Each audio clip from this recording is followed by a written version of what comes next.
everyone to webinar 7 of the Life Transforming series. I hope you can all see my screen. Can you all see my screen? Okay, brilliant. We are going to kick off session 7 today.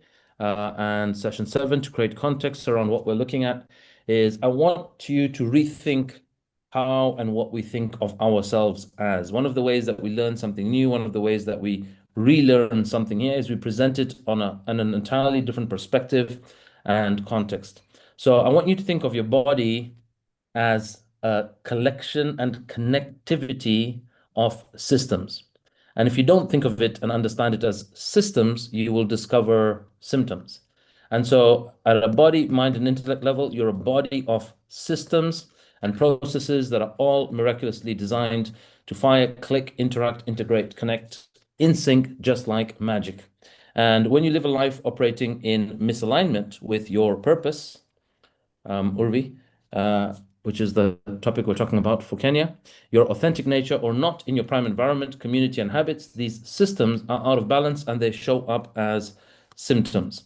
And so what we really want to do is we're going to represent understanding some internal process or functionality or elements within our physicality in today's session. And we're really going to grasp this concept if we can really understand what and where we how we operate and what we come from within and what goes on within us at a physical or more specifically chemical level within the body.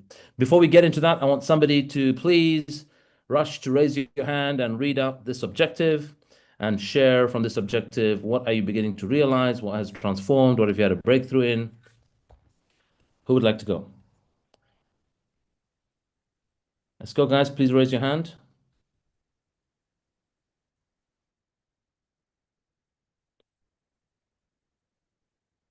Okay, Krupa, let's go for it. FITBANKER, the Life Transforming series. Welcome to life. Objective. At the end of this challenge, I'll be someone who, number one, has altered my own relationship with food, exercise, and myself. Number two, understands the real role of body, mind, and intellect.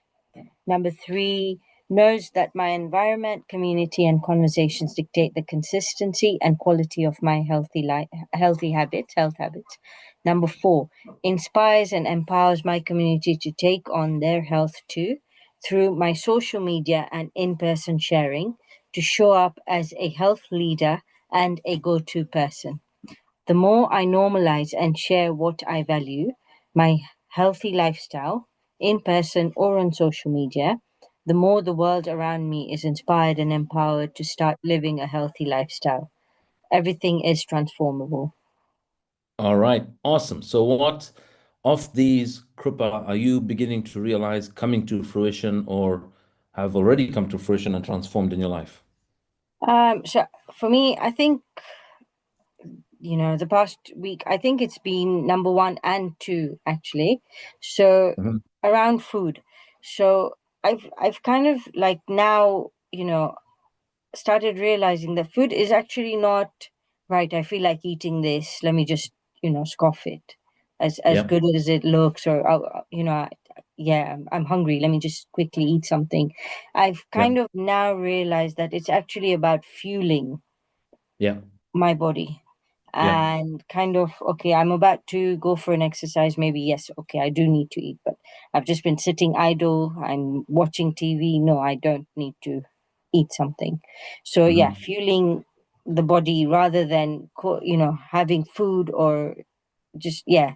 So every time I kind of want to reach out for something, it's like, okay, do I really need this? yeah. And what's the alternate?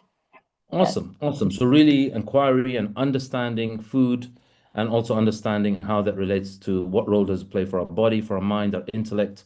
Like, I want you all to understand what we're working on this program is we're not telling you to just not eat certain foods. We're not telling you to just eat certain foods or supplements. We're telling you to understand the role of them and understand what was your pre-existing relationship. We didn't even know there was a thing called have a relationship with food, right? The relationship was taste-based. The relationship was habitual. The relationship was boredom.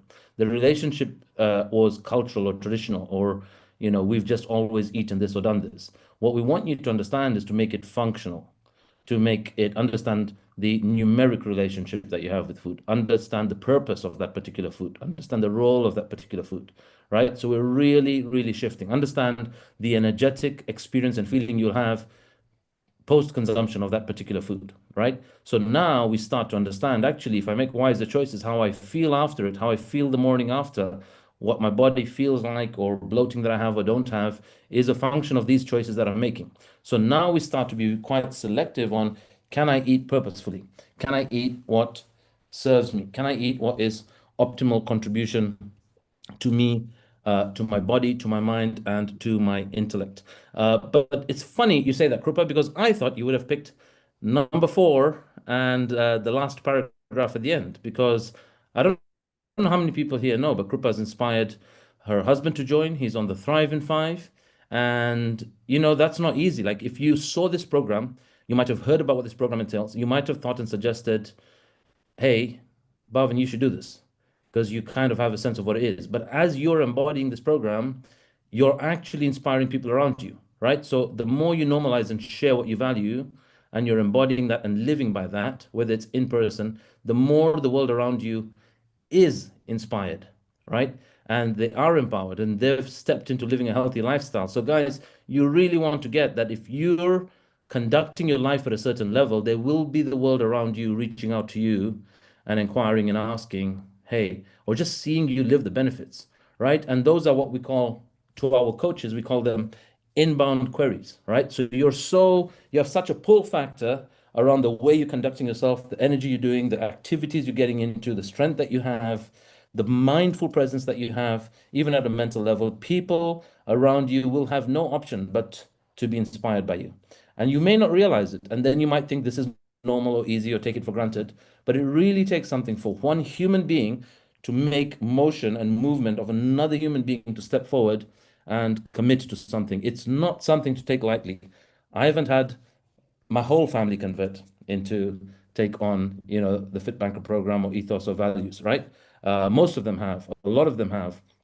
But it really takes something to really get people around you to be fired up and inspired by who you're being, the way you conduct your life, and you being an expression of living the benefits.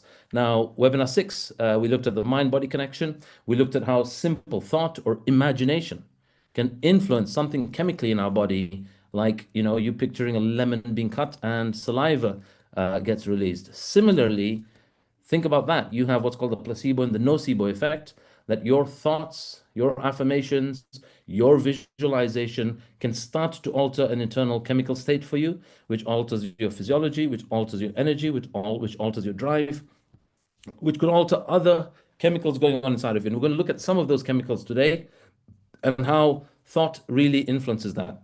Now, I hope you guys have been taking on these practices. This was a practice for you to take on, and I recommend you take this on from now till the end of the program. If we don't distinguish by journaling, certain practices or habits in our life, we won't have some form of accountability to how we're doing, progressing or not progressing. So I highly recommend you do this. Now, why we're doing this, we're going to look at even something like daily meditation, the power of words, gratitude, attitude. They trigger something chemically inside of you. And today, that's what we're going to step into. As I said earlier, you got to rethink your body as a body of systems. Now, what do we mean by systems? Think of you doing a set of dominoes where you create the dominoes to form a particular pattern. Now, you need to position all those dominoes to be in the right place, in prime position, at a prime level, prime number, prime distance. And if they aren't optimally set up, any one domino missing will have the pattern go out of sync or out of whack, or it won't follow through with the knock-on effect it's supposed to have. Or, put another way, if everything is aligned and you knock one thing out of place, it will knock out everything out of place, right? So that's another way for you to look at your body as a body of systems. So we want them to be in alignment. We want them to be in prime location and position. We want them to be at prime levels in our body. And when they're not prime, there is an impact on the way our body flows, our internal state flows, and it's really key that we are, we're really present to how we need to optimize the internal state for us to ensure that there is peak performance internally for peak performance externally. Here's another way to look at your body. Here's some quotes around rethinking your body as a body of systems. The body maintains balance in only a handful of ways. At the end of the day, disease occurs when the basic systems are out of whack. Mark Hyman, if for those of you that saw the film Fed Up, he was the one that's there. He's also now a very popular figure, but his popularity was really popularized from the documentary called Fed Up, which was one of the assignments we had given you in, I think it was webinar 2. I recommend if you haven't watched it, you do watch it. Very informative for all of us to understand the going-ons internally within us, but especially if you're a parent and you think you're giving your kids healthy orange juice, you might want to really reconsider what we give our kids and start to learn from this from education that we have available to us. For something to collapse, not all systems have to shut down. In most cases, just one system is enough. For example, the human body is a system of systems interconnected. If just one system, such as cardiovascular, shuts down, even your reproductive shuts down, your digestive shuts down, death follows, right? It's very important that we understand that. A corporation is like that. A company, an entity, a group, a collection of people and departments is like that. It has this department, that department, that department. They don't have any meaning separately. Your accounting department, if you work in a company and has an accounting department, that means nothing if you don't have sales, if you don't have operations, if you don't have marketing. So on their own, they mean nothing. Operations also have nothing to operate on if there's nothing being brought into the business through the sales division. They can only function together, and when they work in sync together, then they function optimally. The body too is a system. It is a system or a molecule within a bigger system called humanity or society. Society is a system in some case, and so on. This beautiful quote by David Bohm. So think of your body as the collection of these systems, but think of your body as kind of the way we design cities. You know, we say that we're designed in God's image, but human beings have designed cities in human beings' image. The way we design cities, we know what the human body needs. We know equally that's what a town or a city or society needs.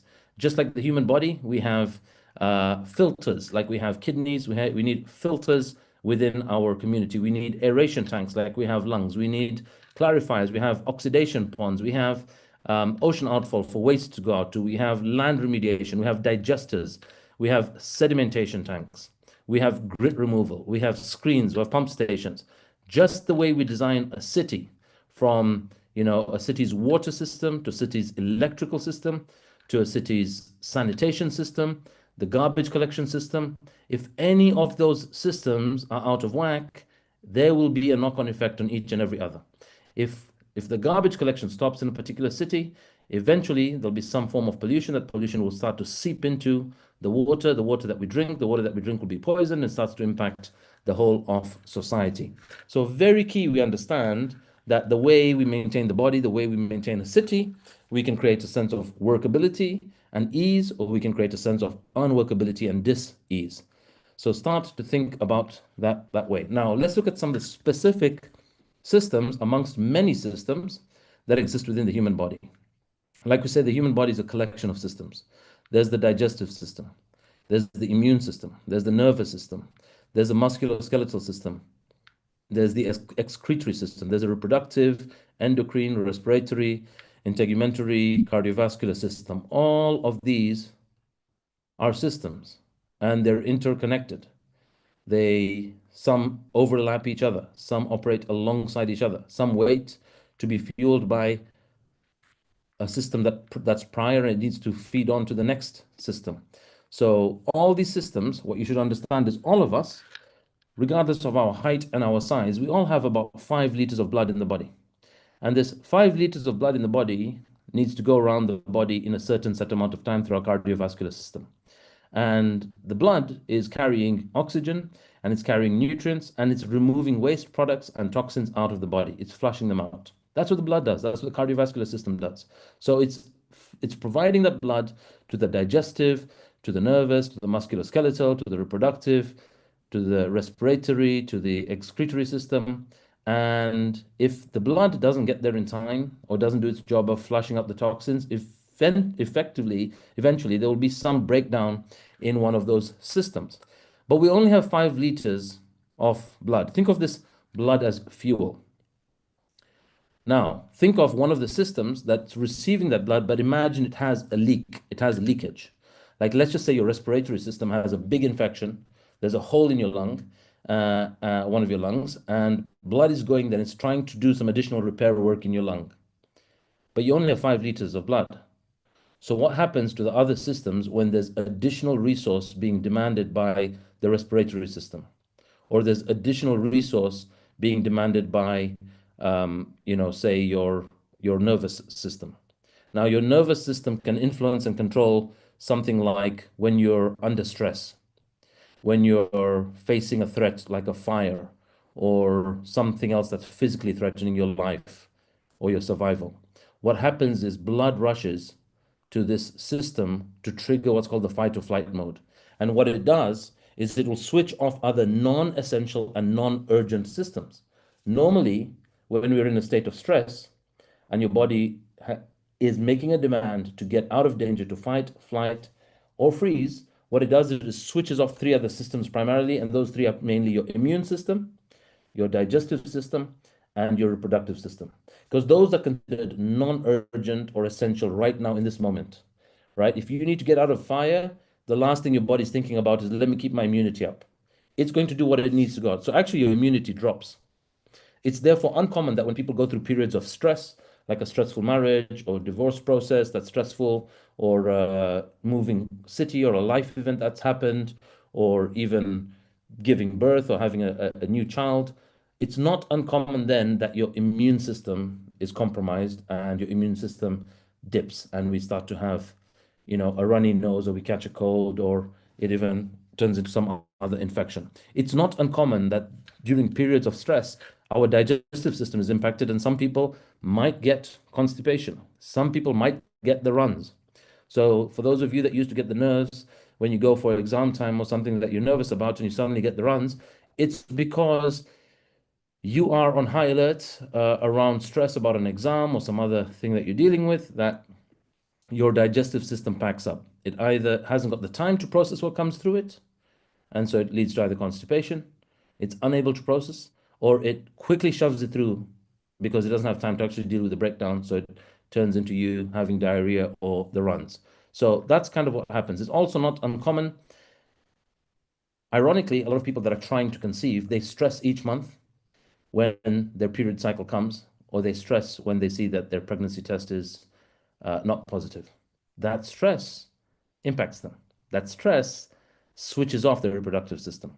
So for your reproductive system to be at peak state, you need to be in rest state. You need to be in rest and digest state, which is what's called feed and breed. I'll explain that in this next slide.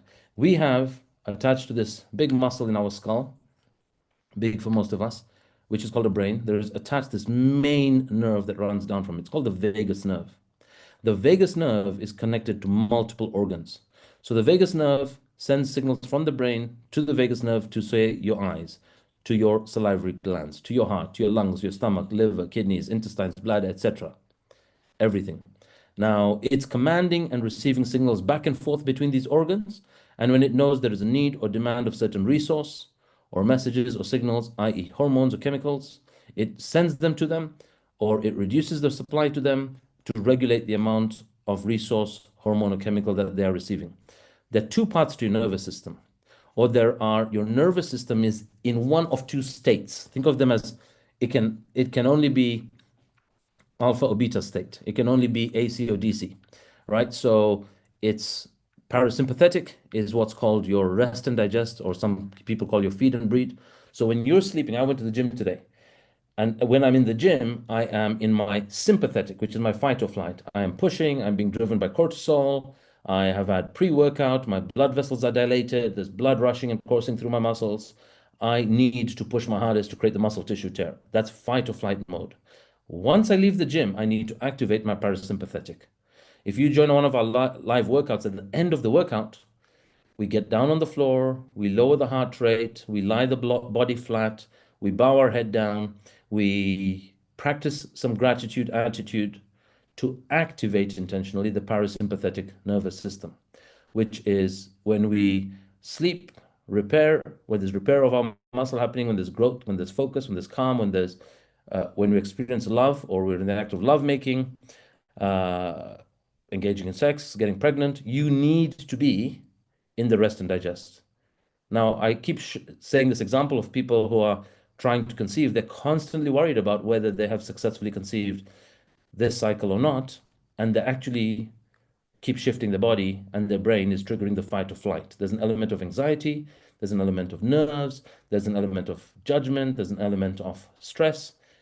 They're not going to be in rest and digest.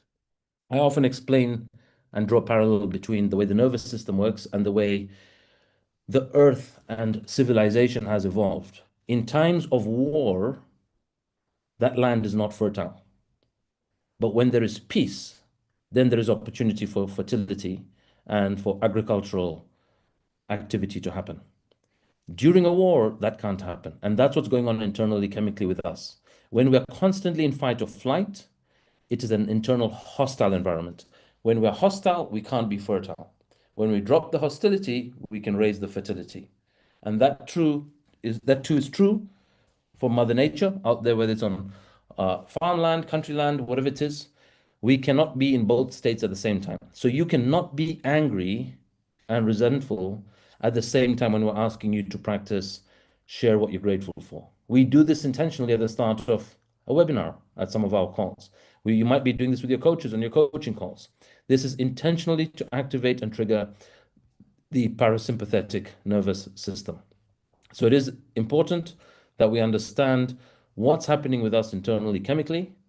And when we're meant to be resting, we're triggering fight or flight, right? So, but fight or flight, you might ask, then why is it there? Well, it's there because we're historically hunter-gatherers. So for us to hunt or gather, the last thing you want to do is to be in a Zen meditative state when you're supposed to go to war or defend yourself or protect yourself or get out of a fire if there's a fire at home and get to safety, or to get out of, say, you're in an accident or you need to be alert on a drive to avoid an accident. The last thing you want to do is to be kind of rest and digest state. So very important for us to understand why they're both important, and we can't be in both states at the same time. Now, our body has this process where it wants to have us be in balance. And we have these messages, not messengers, but messages that are sent from one organ to the next. And these messages, think of them as email or signal being sent, are called hormones. So think of hormones as signals. They're chemicals being transmitted, and they get emitted and transmitted from certain organs. Every time that you eat, you sleep, you think, you burp, you breathe, you fart, you practice gratitude, you meditate, hormones are being released. You can influence the quality and the quantity of those hormones if you make choices around the practices you choose to practice. Right now, our body has this process where it keeps trying to bring our body back into balance. When it goes out of whack, there's a process called homeostasis, which is trying to bring us back into balance. Our lifestyles today are very unnatural. Most of us right now, if we're sort of in the UK time zone or beyond, it may be dark where you are or getting dark where you are. And normally, our body would start to trigger and activate a certain part of what's called our circadian rhythm, which we looked at in webinar 2. And it starts to tell your body to be alert and to be ready for the busy day. And when the sun sets, our body is being instructed and commanded to go to sleep. But what a lot of us are doing today is this guy, amazing Thomas Edison, who discovered that the light bulb has really impacted our hormones. And once the light bulb and electricity was discovered, what happens is now we're living unnatural lives. We're up longer and later than normal. We are exposed to technology today. We are exposed to, some of you love watching Netflix drama and suspense. I used to too. And the way Netflix is designed is right at the end, it gives you that hook statement where you just can't wait for the next one. You can't wait for the next one. And it also leads to binge watching. But what we don't realize is your brain doesn't know the difference between whether what you're watching is a film or is it you in there. It really ropes you in. So a lot of us, it's not uncommon for any of you who suddenly start to have dreams about that particular episode or characters from that episode, or you see yourself participating in activities that you saw in a particular episode. So what I used to think was unwinding after a long day, watching some drama on Netflix, or in my case, it was funny, when I was in the banking days, I used to love news. I used to love Sky News. I'm a big Eamon Holmes fan. from back in the days. And I'd be watching that because I really need to know what's the latest and new thing. So tomorrow I can let the colleagues at work know because they didn't watch news as frequently as I did. And I was kind of the person that knew all that's happening and I'd update them on what's happening. There was like an anxiety and a need to be updated and inform people before they found out elsewhere. That was a form of anxiety. So I'm staying up watching news, and news is never giving you the good stuff. It's always giving you something that is quite dramatic, traumatic, and sensationalization. Now, the organs that transmit these signals and the signals collectively is called the endocrine system. So you have glands, these are the organs, and the signal, which is the hormones. Now, there are many glands in our body. Even certain organs in our body have within them certain glands, like latest research, they keep discovering parts of the heart or other parts of the body where within there is a certain gland whose role is to detect some behavior, some abnormality, and regulate it and bring it back to normalcy.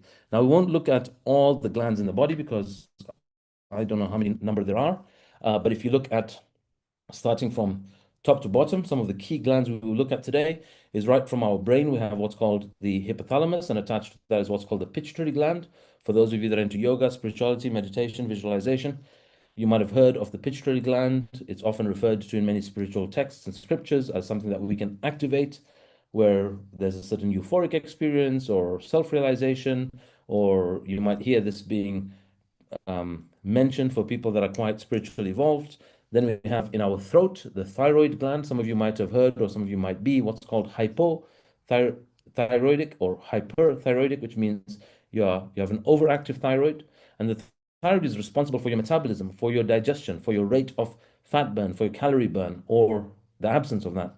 We have also what's called your adrenal glands. Your adrenal glands are uh, are what have you deal with fight or flight, what have you deal with danger, what have you deal with threats, right? So your adrenal glands are responsible for releasing adrenaline and cortisol.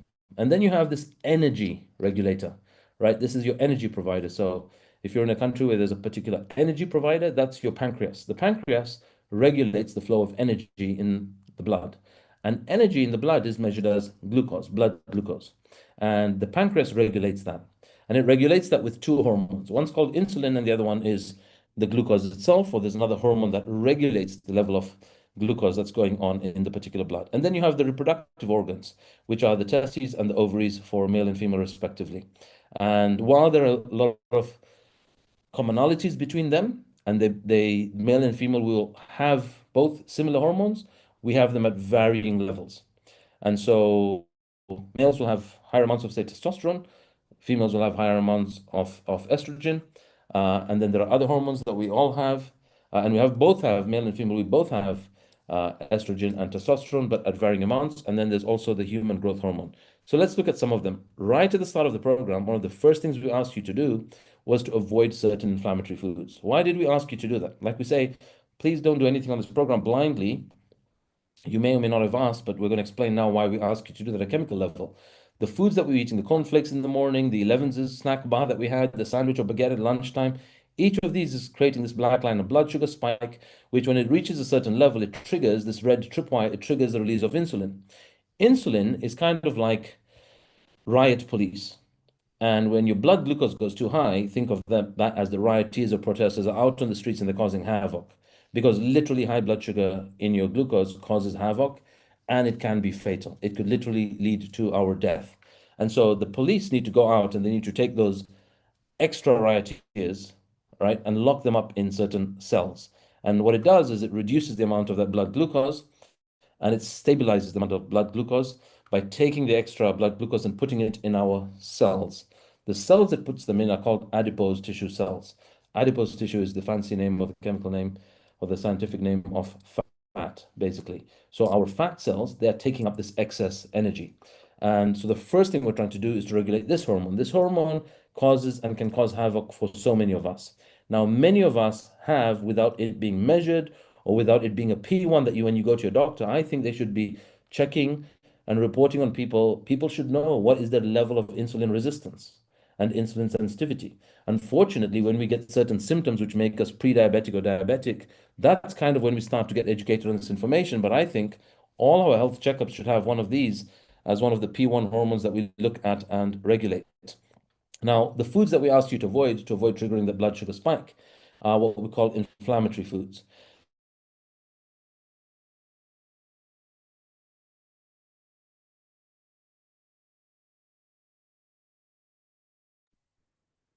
Has he frozen?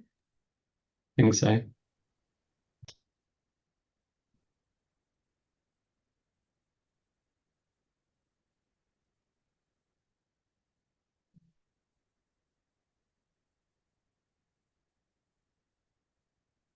This is kind of related to Sarah's question today on the group, so listen in on inflammation, sugar.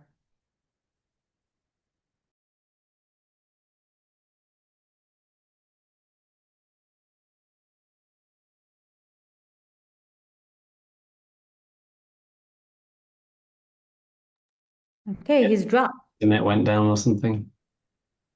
Yeah, all the lights went off.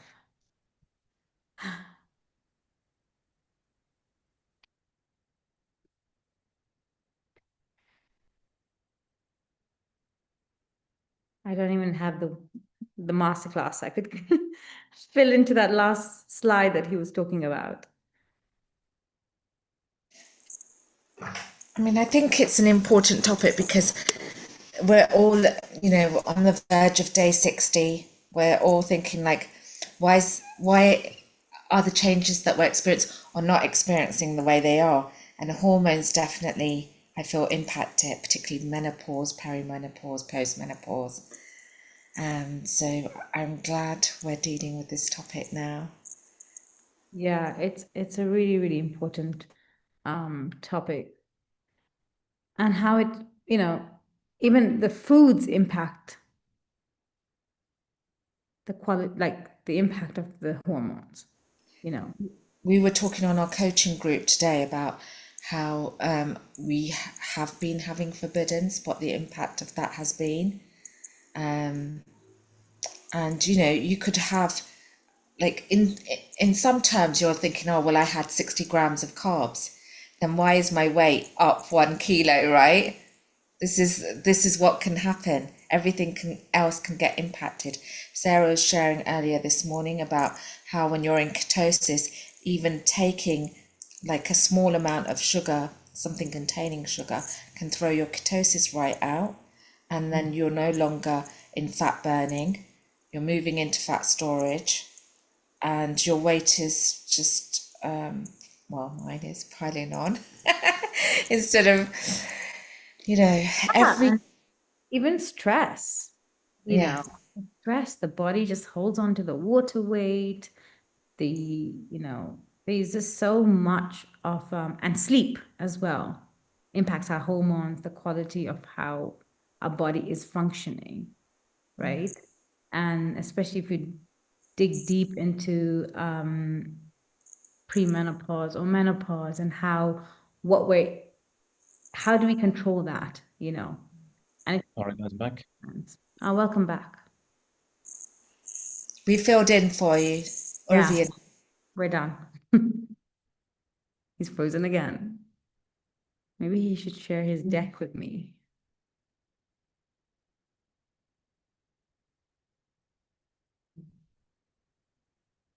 Nizat, you're not in town. I just saw your message. Well, there's a trek and treat coming up, so hopefully we're all here together to do that in Kenya anyway, and meet face to face. Ronnie, are you there?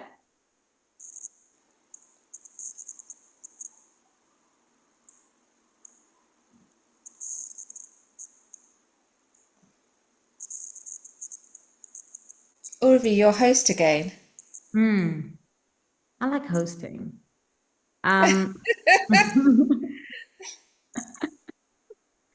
But yeah, while he comes about, by day 60 soon, I mean, I'm hoping that all of us really see and understand the impact of inflammatory foods and the forbidden foods that we give. And what do you feel so knowingly because to be sublimed with that is gold, right?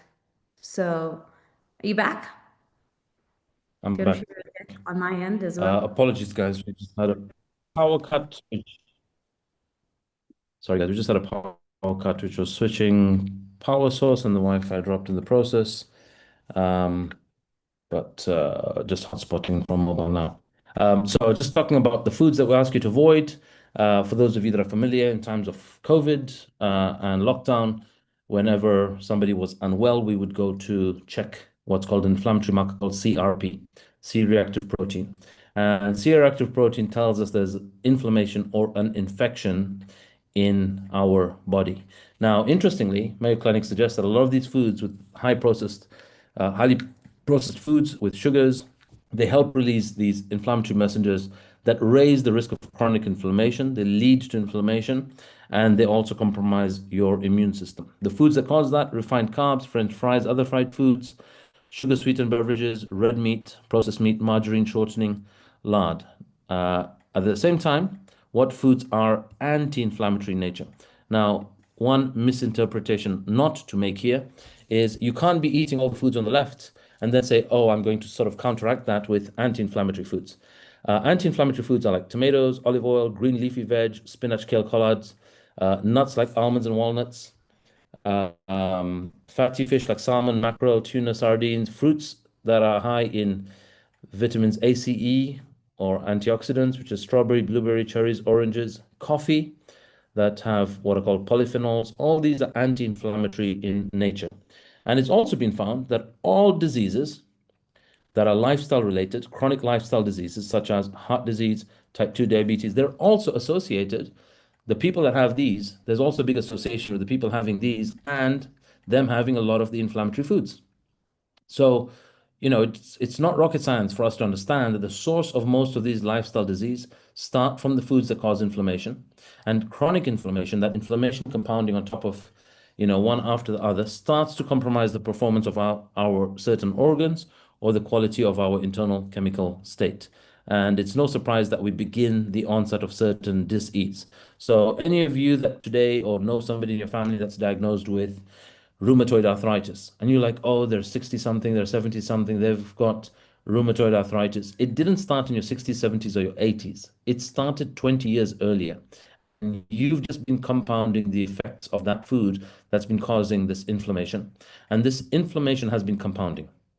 And as it compounds, your immunity now has reached a point where you're seeing the symptoms because you didn't understand the interrelatedness of the systems.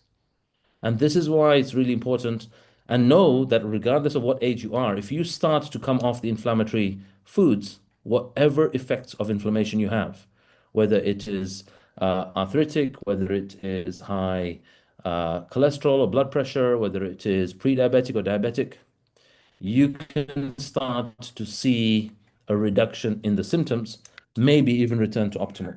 So we have to have more of the inflammatory foods and avoid completely, as much as possible, these inflammatory foods. What happens when you have those inflammatory foods or blood sugar, blood glucose spiking foods? Like I say, this blue line here on this image, measured by the scale on the right side, you can see, for those of you that are diabetics, you know that there is a measure. For those of you that do the prick test or know somebody in your family who's diabetic, we look at, hey, is their blood somewhere between 4.9 and let's say about 5.9 or 6? And this blue line, when we consume high sugar foods, it spikes over 6, it spikes up to almost 7, can spike up to 8 for some people. What that does is when the blood glucose spikes, it spikes the protective hormone, the hormone that's meant to reduce it, which is insulin. So insulin, read and measured by the scale on the left side, goes from about 7, 8, 9, or 10 up to close to 50, right? It crashes. So when the blood glucose comes down, the insulin comes down. It goes up again, it comes down. But the insulin is always coming down much later than the blood glucose coming down. So the higher that insulin stays up, the more insulin resistance we begin to form, the more inflammation we begin to cause and create within our body. Insulin as a hormone is also a seesaw hormone to another amazing hormone called glucagon. Now, why is it an amazing hormone? Which is, glucagon is a hormone which has the ability to go into your fat cells and release stored energy. But glucagon is not released and can't do its job if insulin is chronically high. So when you're having your little bit of starchy carb at lunchtime, your biscuit at 3 or 4 p.m., a chocolate, because it says on the chocolate wrapper, take a break. You go have that chocolate, you have that sugary drink, you keep spiking up the blood sugar, you keep spiking up the insulin. For as long as insulin keeps staying high, like I said, it stays higher even after the blood sugar comes down. When that's high, we're deferring the increase in glucagon. So only when insulin comes down can glucagon go up. And glucagon is like an amazing hormone. It starts to break down the stored energy in our fat cells. It triggers what's called glyconeogenesis, gluconeogenesis, ketogenesis, what you've heard and the popularized so-called diet called ketosis. That happens by us having glucagon do its job. Glucagon goes into the fat cells and has it released, but we can only have glucagon do its job when insulin is reduced. Another way to look at the energy regulator, let's look at this image starting from the right side. On the right side, you have an image of ice cream being consumed. The moment that ice cream is consumed, it increases blood sugar in the bloodstream. Then it sends a signal to the pancreas, which I said was the energy regulator, and it says, hang on, we've got too many protesters and rioters in the street. Set out the riot police. And the riot police, aka insulin, goes out and starts to get all the excess guys in the streets that are causing noise and havoc, which literally blood glucose does to you, and it locks them up in the cells. The cells it locks them up in is adipose cells. They take up that extra glucose. At some point, this happens in our cities. If you're in the US or wherever you are in the world, you will know there's a problem right now with our jail system or corrective systems, and they have too many people in. And those too many people in is also what's happening in our body. Too much sugar is being pushed into these adipose cells, and then they can't take any more in. They've reached capacity, and they're starting to push back and resist, or they're failing to control even what's going on in terms of the jail cells. So adipose tissue, once it takes that in store, and then you say you go for a run, it starts to decrease the blood sugar that's flowing in your bloodstream. It then sends a signal again to the pancreas, which is the energy regulator, which says, hey, release this hormone called glucagon. Glucagon will go through the liver, break down the glycogen that's stored in our fat cells and release it into the bloodstream as glucose, which is the energy. That energy goes back into the bloodstream, and we're again in that mid-level. Now, we need a certain amount of natural blood glucose in our body, somewhere around 4.95, 5.1, 5.2 mmol per liter. But when we have too much of it, it's not good. When it drops too low, it's also not good, right? So we don't need to actually supply our body with a lot of glucose, external glucose. It comes naturally occurring in things like lentils and in fruit in moderation and certain foods that we say you can have in moderation. Now that's looking at insulin and glucagon. What is the best activities and actions you can take is avoid the foods with more than natural levels or high levels of sugar, those which have added sugar or a concentration of even naturally occurring sugars. Today, when we tell people to avoid sugars, they get a lot of these bars that say sugar-free, no added sugar, but they're loaded with dates or date syrup. They're loaded with fructose. They're loaded with one of those 56 different names that we showed you in webinar 5 around myths and debunking myths around certain foods and foodstuffs. Now, guess what? We also have hormones released by what's going on in the brain. You might go through major life changes, work, relationship difficulties, financial problems, being too busy, children and family are stressing you out. Your mind is conditioned to react and respond to that. You can train your mind to not be a reaction to the external factors. Your mind might also have certain internal factors that stem from childhood, from trauma, from not training your brain to react to external events.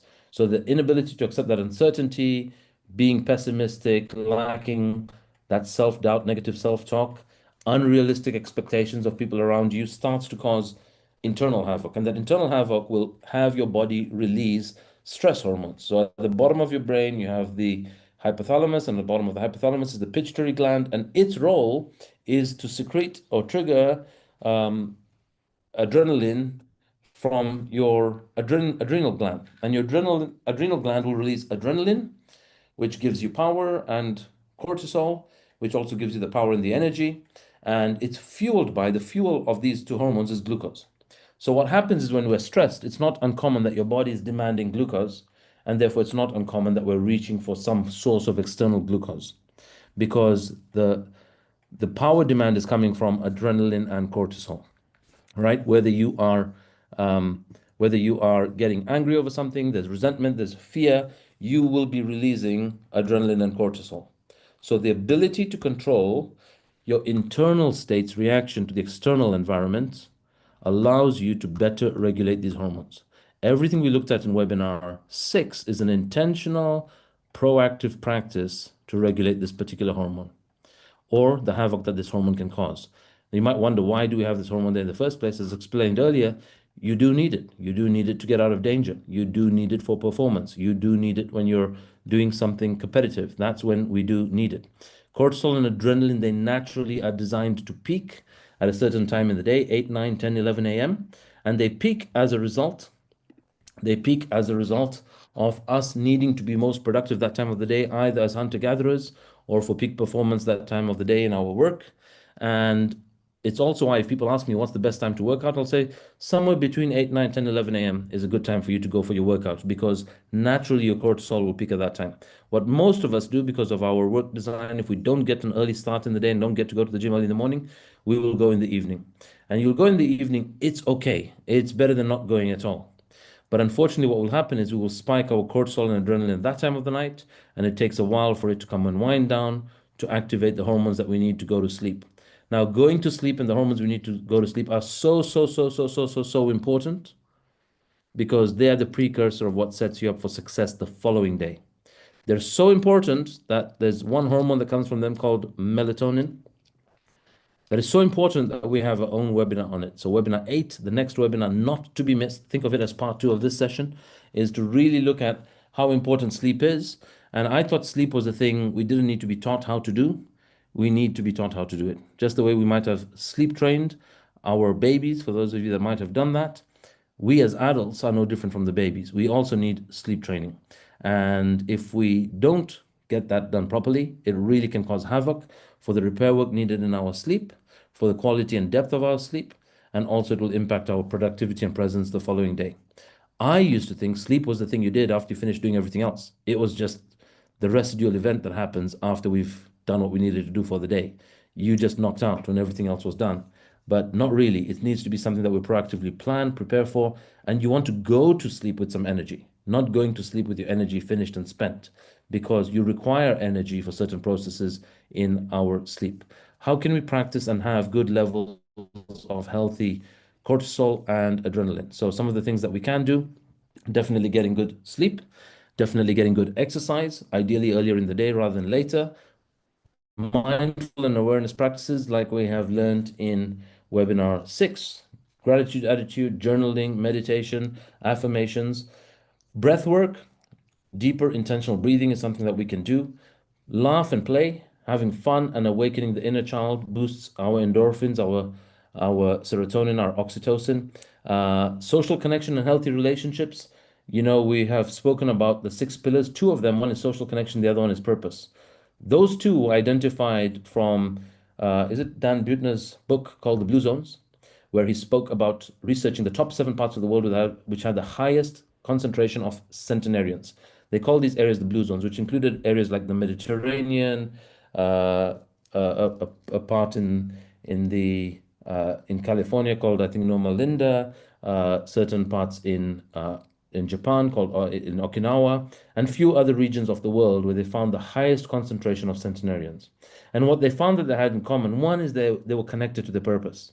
And the second thing is that they were also had this element of interdependency between each other as human beings in their society. And many of you that might live with your parents or live with family nearby or friends nearby that are like family, you will know some of them help with things like school pickup or babysitting or, you know, doing the shopping run or whatever you might need as a community. That reduces the load that's on your shoulders.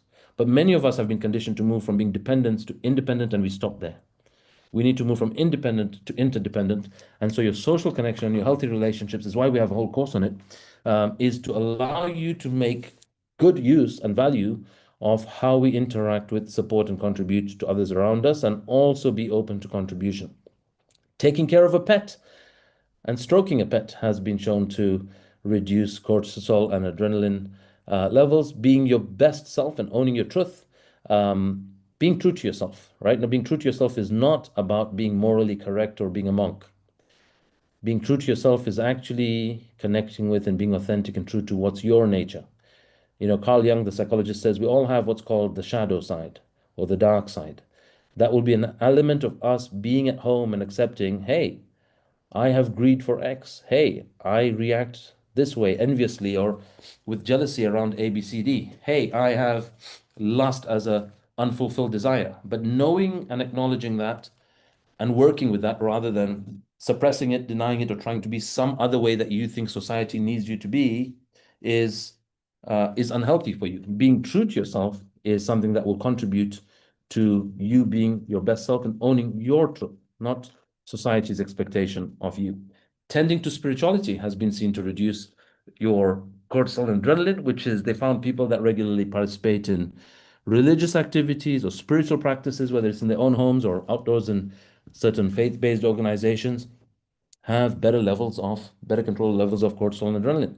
Eating a nutritious diet, low sugar, avoiding inflammatory foods, supplements like that are high in omega-3 contribute to better cortisol and adrenaline, and ashwagandha, which is an adaptogenic, is also good for us to better regulate our stress hormones. Following on from there, we look at our sex hormones, our reproductive hormones, and these are growth hormone, testosterone, and estrogen. Now, testosterone, growth hormone, and estrogen. Growth hormone is prevalent in young kids and toddlers from when we're born. As the name suggests, its role is to contribute to your growth. Bodybuilders also will seek and want high levels of growth hormone, almost artificially that they're getting it in them, because the body is not naturally producing it, and they still want to experience certain elements of growth.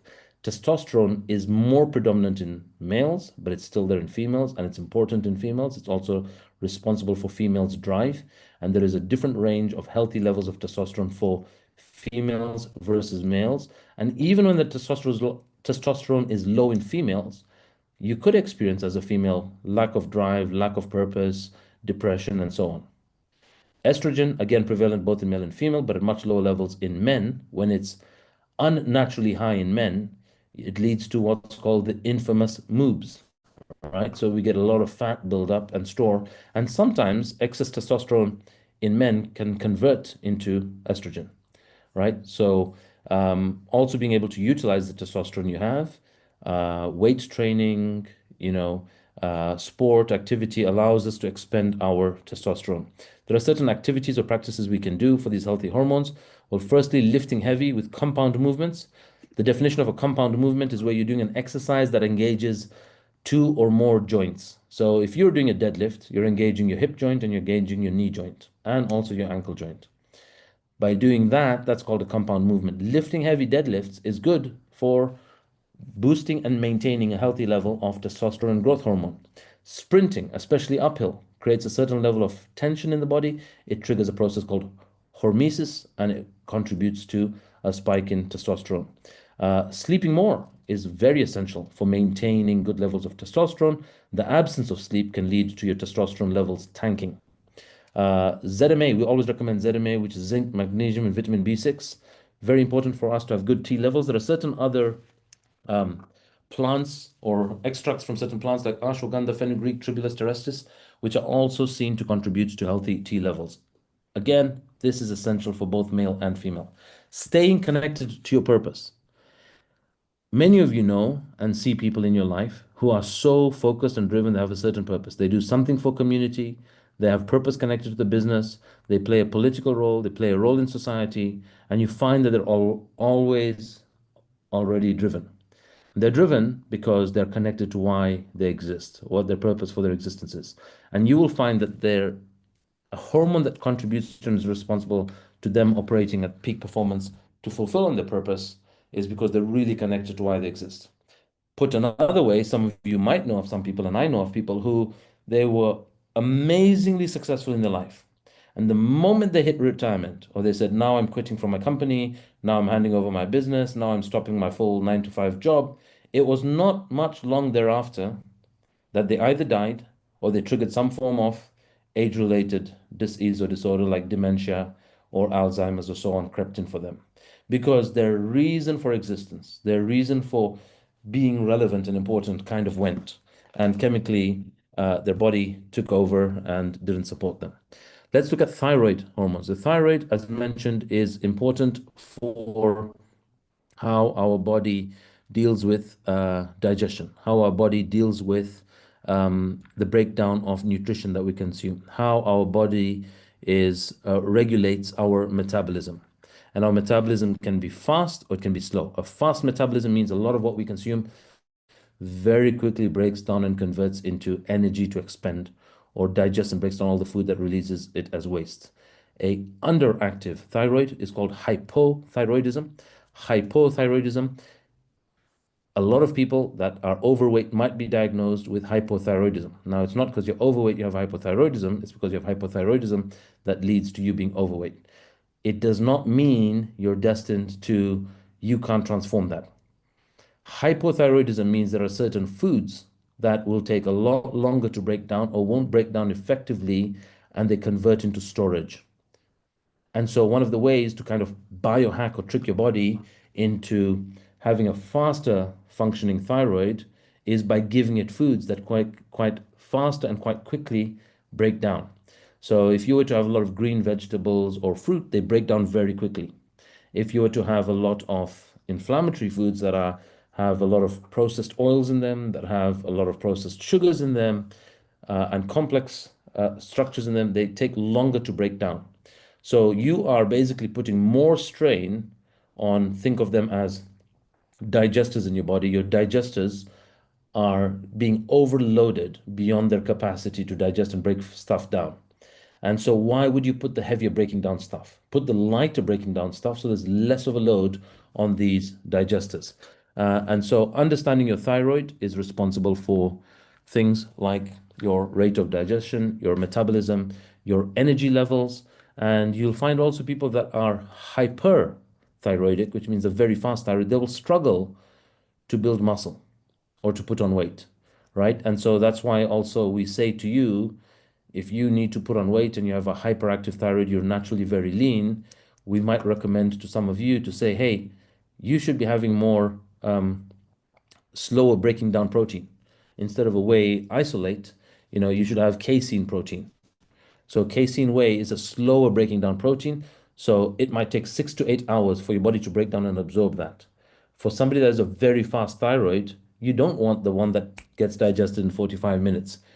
And for you, it will break down in 15 minutes, right? Because you have a hyperactive thyroid. You want the one that takes 6 to 8 hours. And maybe for you, with a hyperactive thyroid, it might be digested within 3 to 4 hours. So learn how to trick or biohack what's going on within your body. Ways you can boost hypothyroidism, which is slower and underactive thyroid. Exercise, moderate to high intensity exercise. Avoid skipping meals and starvation. Choose high protein and choose high protein diets and keep refined carbs low or avoid them. Keep your hydration up. We need hydration that contributes to the mobility and movement of the food that we consume. And so 2.7 to 3.7 liters, but you know the calculation we gave you earlier, your body weight in kg divided by 30, that's how much liquid you need to consume. For some people, they may need to start and get onto a synthetic thyroid hormone, which is T4. Some of you might have heard of or might be on what's called thyroxine. You might be on 25 mg, 50 mg, 75 mg, 100 mg, 125 mg. We have people who have joined this program on 125 mg of thyroxine, which means when you're providing your body with a chemical hormone, some glands stop producing it, and the thyroid is one such gland. So if you're being provided with a lot of thyroxine, you might find that your body has stopped naturally producing it. Now, I won't tell you to say get off it right away, but what you need to do is with your medical professional, you're slowly going to be reducing your dose as you're making the lifestyle changes that we recommend on the FITBANKER program. We have had, and we have even some coaches, I don't know if on this challenge we have those coaches, but there are some coaches who've started this program on 125 mg of thyroxine, and now they're down to 25 or 50 milligrams of thyroxine. So all of us, everything is transformable. You're not fixed, and you should know that. Vitamin D also contributes to helping your thyroid performance. Avoid supplements that have high iodine or foods that have high iodine, and getting enough sleep. Compromised sleep will further slow down your digestive and metabolic rate. And last two hormones we want to look at are what we call our appetite regulators, our appetite hormones. These are called leptin and ghrelin. Ghrelin, the way I want you to remember what ghrelin is the hormone in your stomach. When you hear your stomach growling, is ghrelin. And your stomach releases a hormone called ghrelin when your stomach is empty. Now, it's a hormone saying, hey, the stomach is empty. We need to digest something. Send us something. The funny thing about your stomach, it doesn't have the intelligence to figure out whether you need water or you need solid foods. So ghrelin is also released when we're just thirsty. So when you feel hungry or craving, the first thing you should do is just have a sip of water. And even certain spiritual practices or religions, I think in Islam, they say that when we eat, we should have 1/3 water, 1/3 food, and 1/3 air, right? So we should first provide liquids to our body to regulate the ghrelin. And if you then don't feel hungry after that, you were just thirsty. You weren't hungry. But what a lot of us do is we don't hydrate enough. We drop certain minerals and vitamins in our body, like sodium and potassium and calcium and other minerals. And then we feel craving and we go for something salty and peckish. We should first go for water. And if you've been sweating a lot, you should have water with electrolytes, like I'm having right now. And then you control your ghrelin, and then you won't have as much cravings, or you won't overeat or overindulge at the next meal. Leptin is the hormone that says, I'm full, I can't take any more. So effectively, if somebody wants to lose fat, now remember the opposite is true for those that want to gain weight. If you want to lose fat, you want more leptin in your body and less ghrelin. You want to keep your ghrelin low, and you want to push your leptin high. What pushes leptin high? Well, increasing physical activity, going for a long hike or a walk. Those of you that have done Kilimanjaro with us, you'll know at the end of a very long day, instead of feeling hungry after all that activity, we feel loss of appetite. It's because we've pushed up our leptin levels. Those of you that have gone on a FITBANKER hike, or you do your hikes on your own, when you go for that long hike, more than 90 minutes or 2 hours worth of activity, we start to release leptin or increase the leptin level. Leptin is a hormone released at the fat cells that say we can't take any more into storage, and it leads to a loss of appetite. So it reduces the amount of appetite and consumption you will make. Getting enough sleep will increase leptin. Decreasing your sugar intake, more fish or omega-3 in your diet. Green tea extract, there are some views or research that suggest that it will increase your leptin level. Berries, unsweetened beverages, green veg, they contribute to higher levels of leptin. We want ghrelin to be low. What will suppress the ghrelin? Well, firstly, start your meal with protein. So whenever you're having a meal, I always ask you, what's the first thing in your plate your hand is going to go for? If you're going to go for a carb source, what it will do is it will suppress the ghrelin, but it will make it spike later.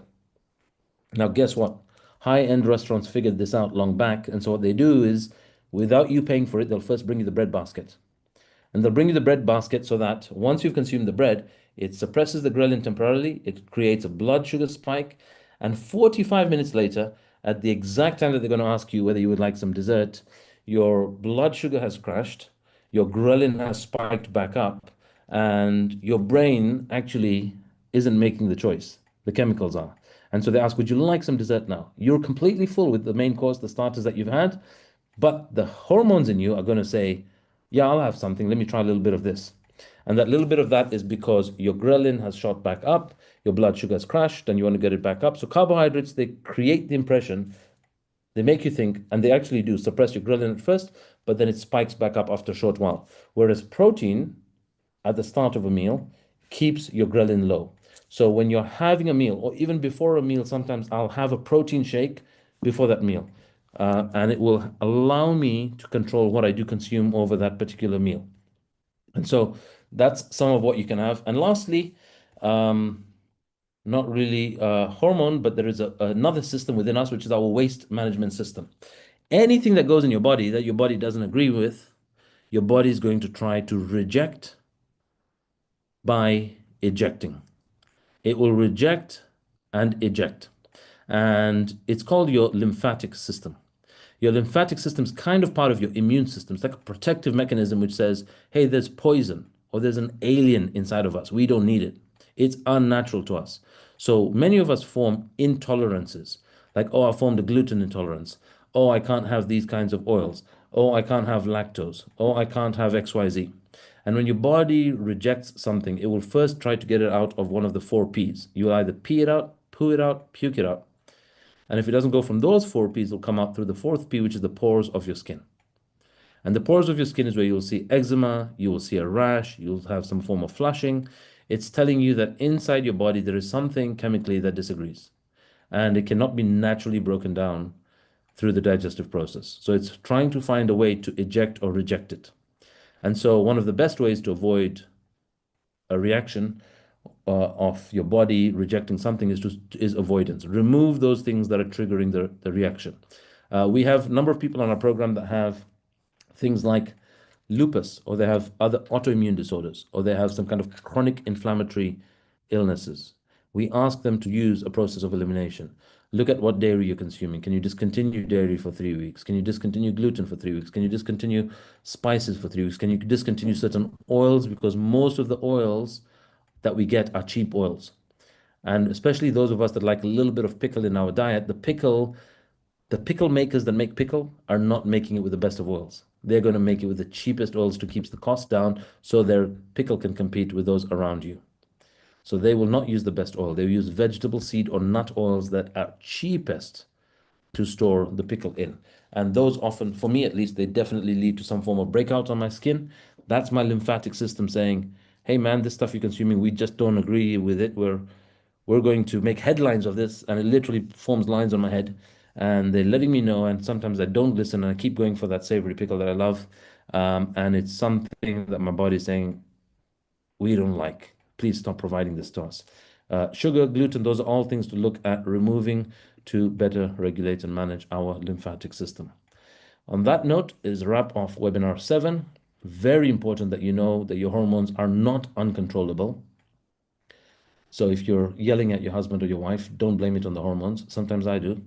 But it has got to do with us not being able to regulate our hormones, and we can, right? So what can we start to do to have most of the important hormones at optimal levels? One, lifting heavy, compound movements like squats, deadlifts, 10 minutes of morning meditation. I just did a nice evening meditation today. We went to somebody's house and who was like a spiritual guru to me. He's passed on now, but I sometimes get to sit there and bask in that beautiful energy, and I get to meditate and reflect on and forgive myself for something that I feel may not be morally right to be doing.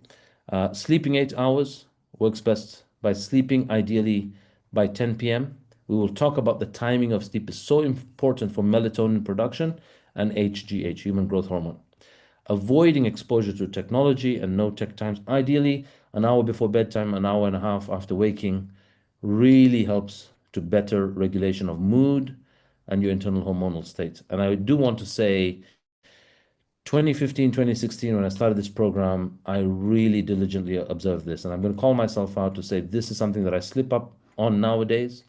I tend to now listen to something, normally either some kind of calming music or Alan Watts on YouTube before I go to bed.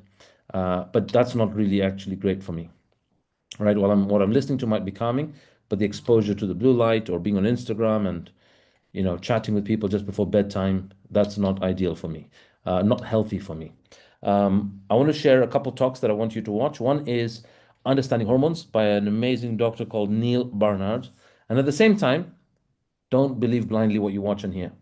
It's a phenomenal talk. And for those of you that deal with things like PCOS or fertility health, or certain skin disease, psoriasis, eczema, you want to watch this talk about how food affects hormones. I want you to understand the concept of it. It may or may not be 100% true for you. So please, you can make your choices after you watch it. Then I want you to understand what is stress and what is the connection between stress and dis-ease. And the phenomenal Dr. Gabor Mate, I know some of you have actually gone to Dr. Gabor Mate talk live in London. I know some of you have been to see him. But he is a phenomenal, phenomenal guru on having you understand what stress is and what trauma is.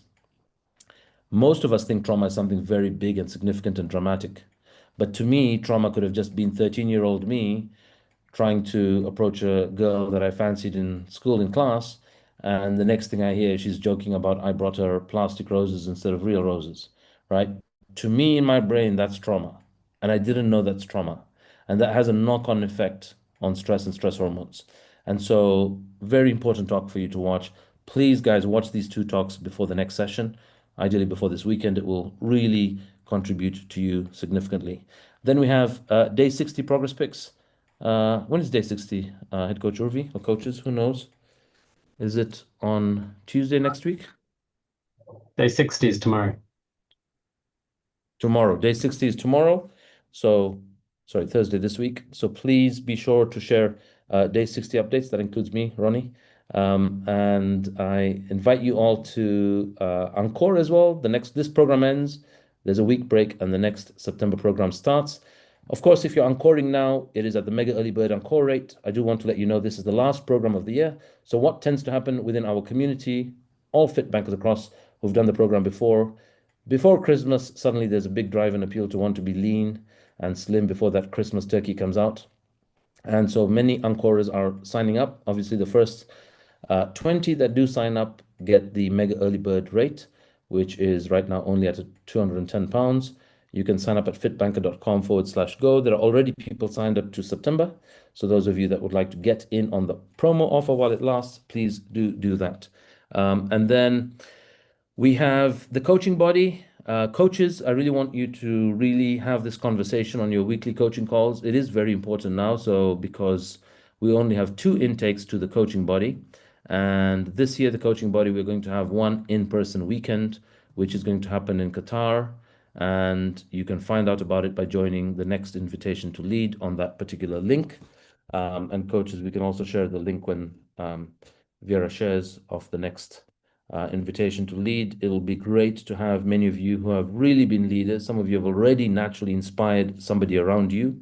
But joining the coaching body is an opportunity to generate additional revenue and really discover your purpose, work on self-expression, work on the art of storytelling, become a keynote speaker, all of which we include in our training in the coaching body. So please do join that. And to control your hormones is to control your life. And on that note, it is a wrap of webinar 7. I am going to stop the live stream. And everyone, any questions? Webinar 7 of the live transform.